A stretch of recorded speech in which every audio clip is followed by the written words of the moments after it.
Hey guys, Dr. Prometheus here. Welcome back to what is the end of our Borussia M'gladbach save here. Wrapping it up for FM24. So this will be the last video of FM23 that we'll have on the channel for the new game drops. Now, by the time you're seeing this, the new game probably has already dropped in beta. Well, I did a bunch of recording to get this saved down so we can concentrate on FM at 24. So without further ado, let's get right into this. We'll start with the end of season review for this season. We'll kind of go through more stats and we'll kind of do a little roundabout of the roster. So let's kick this off. So I would say the best signing for this last season, the winning the league, was Nicholas Heidel. 46 appearances. The man did absolute work. 9 shutouts in the Champions League out of those 12 starts. Only allowed 8 goals, the majority of those against Real Madrid. And in the Bundesliga itself, 22 shutouts, only allowing 24 goals. That is insane. He almost had as many shutouts as he had goals allowed. This man did absolute work. Absolute work. Lucas Demecha, 36 goals, 10 assists. Thought that was pretty good for him as well. I think he's our best offensive signing, a 7.51 rating. Europe Iden came in. I mean, we got him in from Bayern Munich. We finally were able to, once we ticked over the new season, we were able to get him in. Yeah, I thought he was a good midfield piece. Kind of reconstructing our defense. We made 2 signings that were pretty big. Felix Odokai coming in from Augsburg. I mean, this man coming in, moving from Augsburg to us, 9 million. That was just absolutely insane. And a great signing for the defense. Did contribute 1 goal and 2 assists, so there's that. Malik Thal comes from AC Milan, 12.5. This was a great buy. Absolutely great buy. Low salary. He was able to come through 42 appearances, just about a 7 rating. Have a surplus requirement here. Paul Vanner at the half. I thought we could get something good from him. He had 1 starting appearance, 17 off the bench, 1 goal, 1 assist, at a 6.93. But I mean, at 19 years old, this kid could grow into a good player. Quinn Sullivan, also a guy we brought in, came off the bench 6 times, 6.70. Not too bad, 11.75 million. Pretty much a squad player that we could use, but we ultimately didn't. Players that went out, Jacorde over to Olympiacos, Julian Weigl to Wolfsburg, able to make a couple of those signings at the deadline. Rocco Reitz out on a free. We just released him. We didn't want to have to deal with his salary. Apply over to Brentford for 2.5. That was another one. We just wanted to cut the salary. Robin Hack, another one, 2.5. Just wanted to cut the salary. And Krzyzek, pretty much just wanted to get him off. He wasn't a big piece here. Our loans out, nothing crazy. Grant Leon Ramos had 20 goals there for Regensburg. But yeah. Nothing really to write home about when you're loaning people out, just trying to make people happy. In the Bundesliga, we took top of the table. A lot of clean sheets and a lot of wins. We had 27 wins, 2 draws against Leipzig and Bayern Munich, and then only 5 losses. Our losses were 2 against Dortmund, 1 against Bayern Munich, -0.5, and Bayern Leverkusen. Our goal differential was still 3 more than Bayern Munich on 83 points. So pretty good. Our top goal scorer in the Bundesliga was actually Brajan Gruda. The Champions League, Lucas Demecha was our better one here. We only got to, I think, the quarterfinal. Yep, quarterfinal, knocked out by Real Madrid. I mean, only 1 goal in 2 games. They put up 4. I mean, you're not going to win it with that. And DFB Pokal, I don't want to talk about it. I don't want to talk about it. We already won it before, but I don't want to talk about it. So, look at this. I can't wait until all of this fluctuates in FM24. It's going to be a great piece. But as of right now, most of this is static, or at least somewhat static. It's going to be great. We played a 5-2-3. I just have such success with 5-2-3s this year in FM23. Our club awards, everything like that. Let's look at it. Brejan Gruda, our fan player of the season. He's also the young player of the season. Our signing of the season, Nicholas Heidel. I would agree with that. Our goal of the season was Brejan Gruda. Top goal scorer, Lucas Nemecha with 36 goals. Most assists, Brejan Gruda with 15. And he was the attacking forward. Lucas Nemecha was the poacher. Most man of the matches, 11 for Nemecha. Highest average rating was Brejan Gruda. Most passes completed was Aiden. Okay. Records this year, Lucas Nemecha had 3 goals in a match. I don't think we've had more than that, so it's just always a tie if you get a hat trick. Most assists by a player in a season, Brejan Gruda with 15. Most shutouts by a player in a season, 31 shutouts by Nicholas Heidel. 31 in all combined competitions. Most player of, man of the matches, Lucas Nemecha has 11. Our competition awards, we didn't get anything, and we didn't get any coaching accolades. Your hard work and effort paid off on the pitch, and such a feat didn't go unrewarded at the end of the season awards ceremony. So, Borussia M'gladbach owe their title to a rampant spell of form to finish the season. Nobody could keep pace. I would say so. So there's going to be more stuff added to this going to next season, but I mean, we'll kind of go through the changes of ownership. Nothing crazy because it was internal. It's just nothing crazy. We did get the Hall of Fame because I guess we're awesome. I don't know. That's the end of season review. Eintracht Frankfurt won the DFB Pokal, so they're the one that took it. When looking at our achievements at this point, we got to click on ourselves. What do we have in the job history? So here it is. We had a first finish. With the Bundesliga, we had 2 consecutive finishes at third, with 1 having a DFB Pokal. So we've won all of the domestic actual competitions. There is that. Now let's look at the league and the players themselves. So looking at this, Lucas Nemecha, let's look at this from a squad. Oh, 2.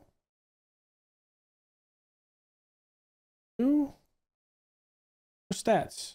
Stats. Is there a better way to see this?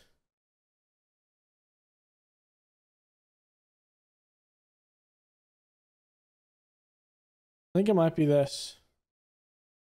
Or team analysis, the one I'm thinking for. No, that's more stat. Okay, so yeah, it is this view.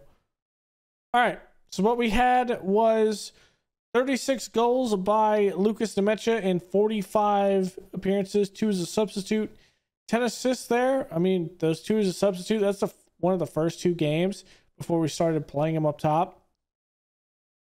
The 10 assists at a 7.51 rating.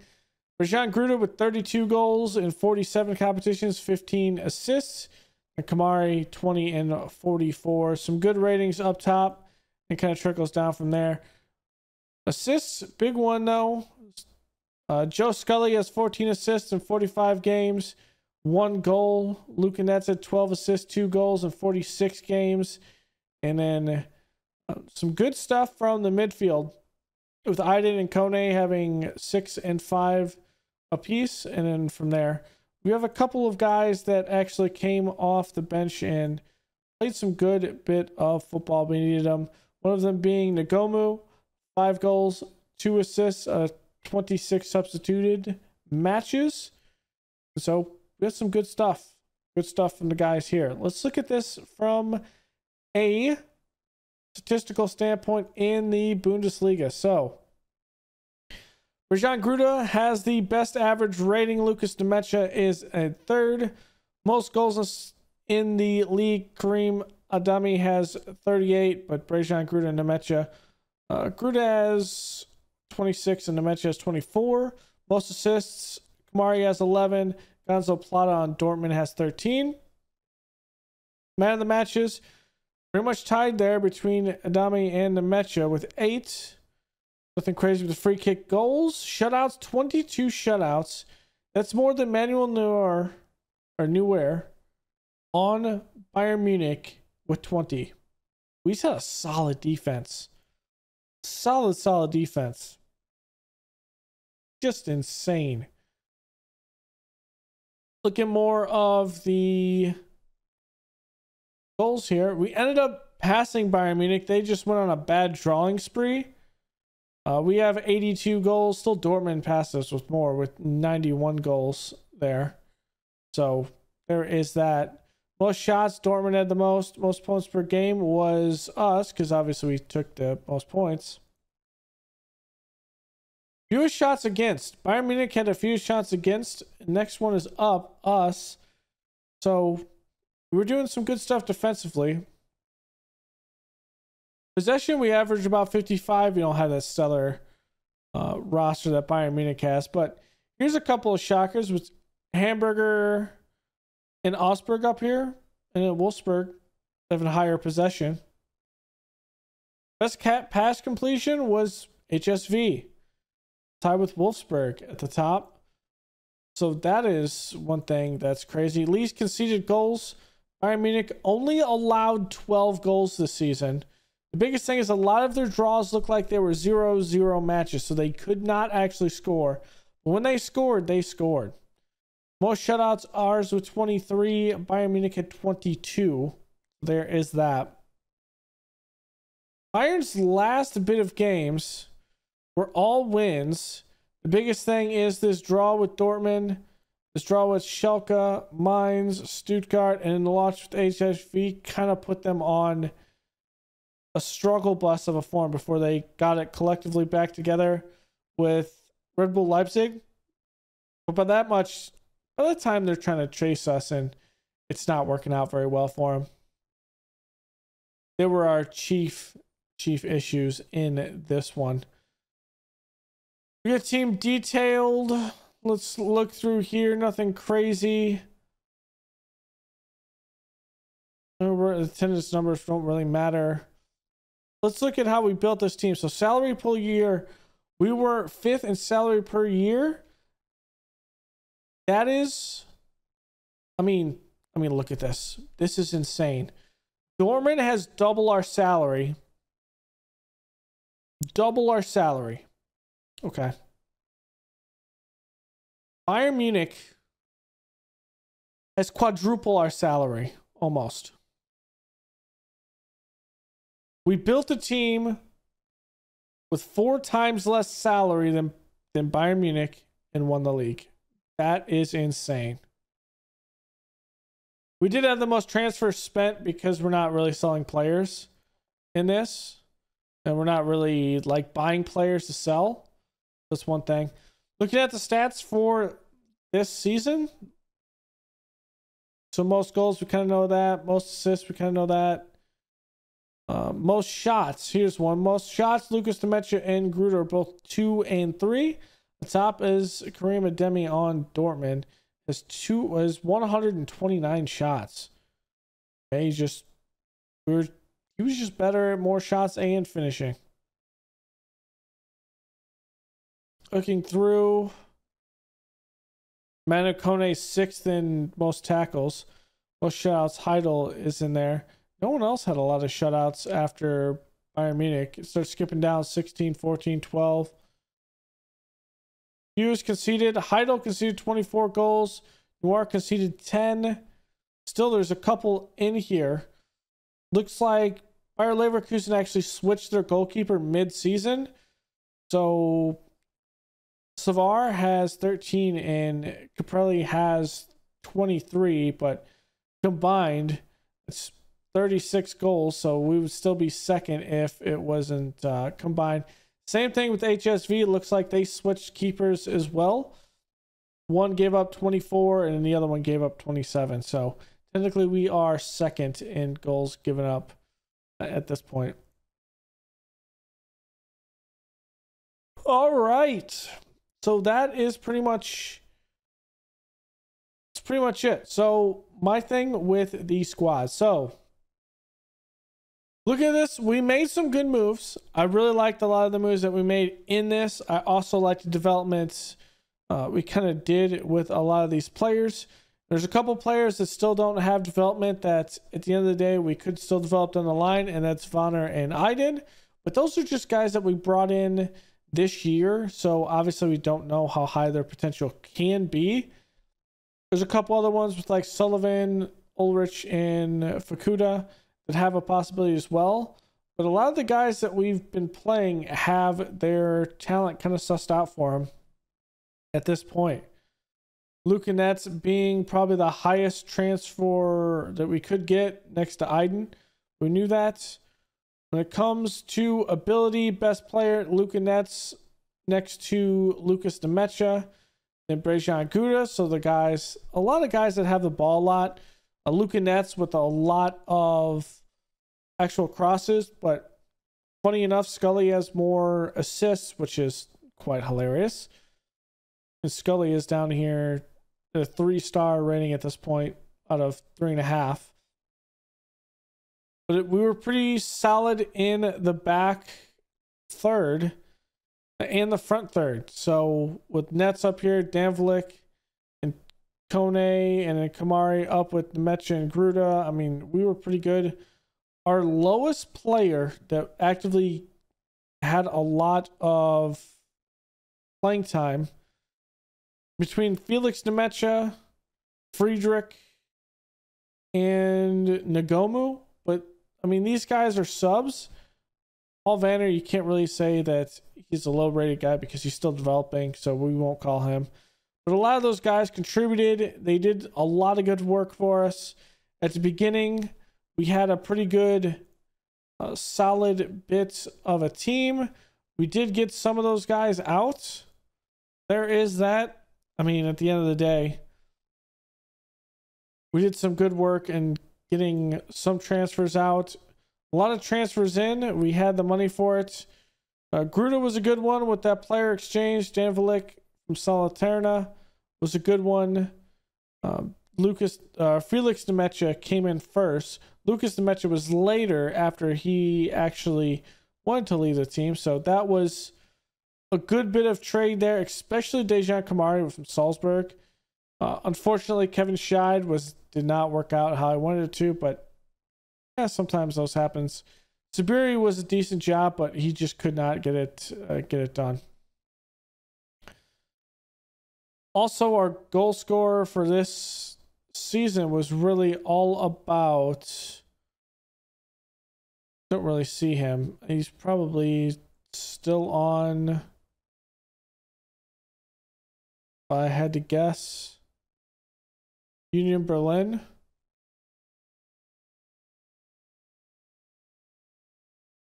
Jordan Sabachu. I mean, he put up 20 goals in 31 games for us. The man did a pretty good job in season 1 to get us at least some European ball before we went back to Union Berlin, which really helped us in ensuring that we can make a play for some of these guys. Some of these guys in year 2.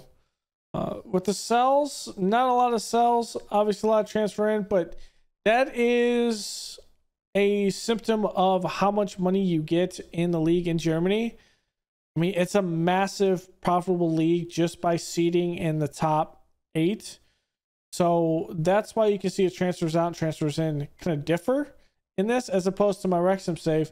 You had more transfers out and transfers in. They kind of fed each other, and being able to do that because the league didn't pay out as much. Like the top of the table was 101 million.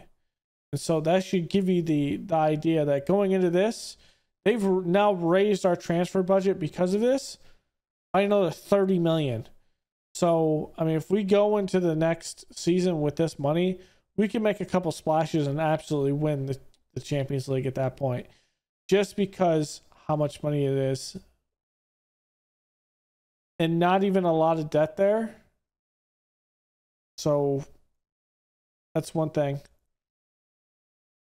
In the last year, bring in Iden off that 10 million Thal to kind of bring in something like that. Paul Oaken didn't actually come up and play, but ultimately, if we were playing one more year, he would be a guy that we push up, at least have him as a rotation guy. Odokai was pretty good with that. Heidel was amazing. Weishaupt probably for 7 million, not the greatest bit, but I think he was a 2-2 at one point. So I mean, he's just a player that we needed to come in. But really, the namesake for this save is all about Lucas Demecha. We did bring in Naminga, and this could be another guy that could develop into something insane. And so if these two were massive between Vonner and Naminga, I mean, from there you have your replacements for Manu Kone, and at least one of them can sit there and play all over the place. So again, situation is we had like 70 million to bring in, all the guys out, not crazy. So it made sense when it came to that. And ultimately, those incremental steps is what got us there. So that's good. Club Vision.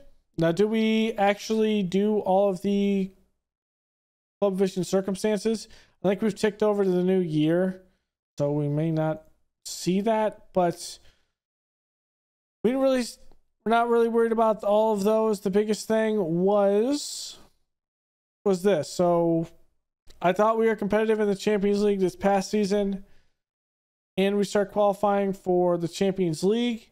We were pretty good with being best of the rest. I mean, I felt really good with what we had last season. And, well, we've grown the supporters. It's been good. So that kind of rounds it out for this save. Kind of like my whole idea with it. I loved it. It was a good save. Learned a lot. We'll see what we can do in the beta and in FM24 when it comes out. I kind of have an idea of what my beta save is going to be. I have no idea how we're going to do a save in our kind of road to the league. I don't know if I want to wait till a level 8 database or if I just want to have some fun and jump right into one of the default leagues down the Vanarama North or South, and we'll play there and see what happens. So I think we'll probably go Vanarama North or South and fight our way up for one of those. Kind of move some teams here and there, so it won't be a one-team save. We'll bounce around, and then I think we might do something with Japan later on, because I have heard rumors it is one of the harder promotional leagues to get, and I want to see how that is. Do a fun little build a nation with Japan and see how far we can get up the Japanese pyramid in a lower league database, because I've heard that's insane. So that's kind of like my preliminary ideas. We'll see how it goes. We'll see if I stick to them. But yeah, thanks for hanging out. Go leave a like below, comment, and subscribe, and I will see you guys in FM24. Later.